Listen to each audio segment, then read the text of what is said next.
So here we are in the studio, the working studio, the exhibition studio of Morley Myers. And Morley, welcome to Art Lovers Getaway. Well, thank you, Jill. Yeah, so it's really a pleasure to be here, and we've known Morley over the years and come to a lot of receptions in this wonderful space, and you've done some joint receptions with other people, but Morley is a sculptor, and you've been a sculptor for quite a few years now, and you've had a really interesting evolution. Can you talk to us a little bit about the evolution of your sculpture career? Yes, I've been working as a sculptor for almost 20 years, starting when I came to Salt Spring, and frankly it was the community of artists here that helped get me going and really got me fired up and heading in a few directions. So I would have never guessed that it would have become what it has from that first piece of stone. So you didn't plan it; it just became an organic process. Oh yeah, that's right. This was no planning involved. I think most of it, and that's a good thing. Yeah. Most of the plans. Sometimes better not to know ahead of time. That's right. Don't work out so well. So no, it really took on a life of its own right from the beginning. And again, lots of encouragement from the art community here. Mm-hmm, mm-hmm. And so when you first started to get into sculpture, were you working in stone, or what medium were you actually attacking? Yeah, what I started with was stone. I really, there's a permanence about it that drew me, and it was easy for me because I have an extensive trades background and a humanities background. Those two came together, but with the trades background I was really able to take the material and essentially do what I wanted without having to train physically. It was just a matter of changing the way I think. Mm-hmm. I had all the hand skills. Mm-hmm. So that was an easy transition, but coming up, accepting the idea. Another thing about it was not having to know what it is I'm creating when I start. And for some people that's a bit of an issue, but it's part of a real historical perspective on creating art. Mm-hmm. And so I just sit down with a piece of material and start looking for the image. Mm-hmm. And so the cracks and crevices and the personality of that rock, that stone, just comes through for you. Yeah, well, sometimes that's where the best work comes from, because of the accident with the stone. I'll be creating something and there'll be a crevice or an inclusion, a soft spot that has to be carved out. Mm-hmm. So that will start to dictate the flow of the piece. I love that. And you use a number of different kinds of stone.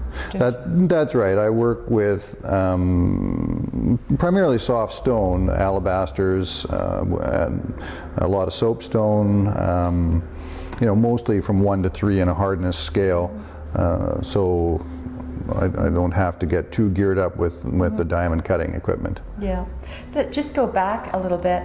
When you first decided to get into sculpture, what was it that sculpture called to you as opposed to flat art or glass art? Well, I think one of the things that's interesting is I really believe that some people think two-dimensionally and some people think three-dimensionally, and maybe you can relate to that, being as how you're working in a two-dimensional world. But for me, I really do think three-dimensionally, and so it's a more hands-on approach as well. It's a very physical process, working stone or wood, sculpting in general, and so that is something that I'm very comfortable with. There's some fantastic pieces here. I love this. What type of stone is this one? Well, this is it's an African stone, and it's a type of what they call periphelite, and which may just be a slang term, but it's a lovely working stone. It's about a 3 on the hardness scale. Mm-hmm. So it's some of these harder stones I think of as being very user or client friendly, because you can create, they're beautiful stones to start with, but you can also create an image that's quite solid and lasting. I love the roughness, that rawness to it, and then you've used that same rawness to carve away, so you're still mimicking or you're mirroring that. I find that as I'm maturing as an artist, I'm moving away from a lot of the high finishes that I started with and incorporating more of the natural stone texture, color, and also working with my own, I'll say, inflicted textures, primarily because it works the light differently, and so the form itself becomes more apparent as opposed to the high finish pieces. So Morley, this particular piece, there's so much strength in it. What inspired you? What is the face? Well, you can see what's happening here. It's more or less an interplay of 2 and 3 dimension. This is a process that Picasso and some of his contemporaries were spearheading, and it's one that I really resonate with. It's a way of thinking. So the nice thing about it, with Picasso's work, in his 2D work you saw the 3D, in his 3D work you saw the 2D. So working with that idea and trying to pull that into my own work. Another thing that I'm doing here is working with found objects. So a lot of what's happening here is using existing texture. This was a piece of storm damaged dock foam. I can capture all of this texture in the bronze. It comes through as a very interesting, in this case, hair-like quality, and sometimes I'll use it as a skin-like quality, and then get the contrasting textures with the plaster and the planes. Fantastic. So is this piece then ready to go to a foundry? Yes, this piece is ready to cast. From this, we'll then take a mold and begin the process of the lost wax. Very good. Okay, well, let's head downstairs. So here we are in the working studio.